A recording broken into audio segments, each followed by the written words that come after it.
ممكن تديني سبب واحد بس يقنعني ان انت تخلي الاهلي والزمالك يلعبوا في توقيت واحد، الا يكون في حاجه في دماغك يعني غريبه. يعني المفروض انت عايز تسوق للدوري بتاعك وعايزه يتشاف، في احسن من الاهلي والزمالك؟ ليه يلعبوا في توقيت واحد؟ يعني بينافسوا بعض، قريبين من الدوري، ده في حته وده في حته. الاهلي تبع الاهلي عنده ماتش الرجاء يوم السبت، خليه يلعب النهارده. الزمالك ما عندوش حاجه، لسه هيلعب يوم 26 مع سيراميكا، خليه يلعب بكره.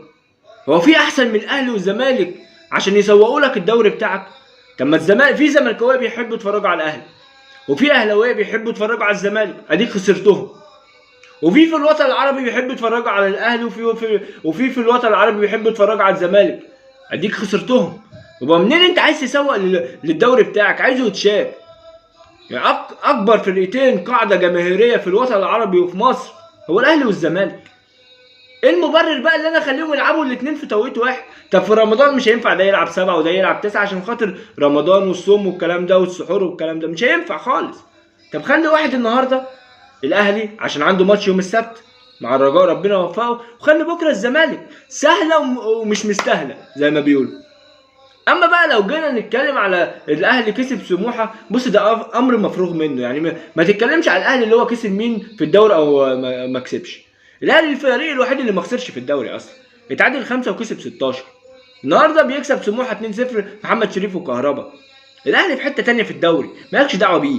واللي يجي يقنعك بقى بكلمتين ما لهمش اي لازمه، يقول لك الدوري لسه في الملعب، قول له انت يعني قول له يعني ما تغلطش، قول له ان شاء الله السنه الجايه بقى نشوف. ده في بدايه الموسم. الاهلي اصلا اما يكسب مؤجلاته بينه وبين الزمالك هيبقى 22 بونت. ده هيعدي علينا راوند تاني، انت فاهم؟ وبينه وبين فيوتشر اللي هو اقرب منافسينه بعد ما يكسب حوالي 11 بونت، واخد بالك؟ فالاهلي مالكش دعوه بيه، سيبه في اللي هو فيه.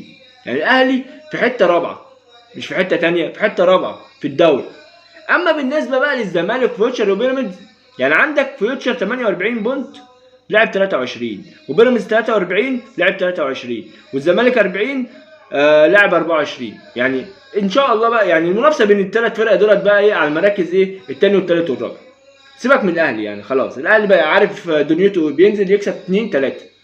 يعني خلي بالك بقى الزمالك بينه وبين فيوتشر بعد ما فيوتشر يلعب مؤجلاته 11 بونت لو كسب فيوتشر مؤجلاته، وبينه وبين بيراميدز لما يكسب مؤجلاته 6 بونت، خلي بالك. فايه هو اللعبه هنا بقى، واخد بالك؟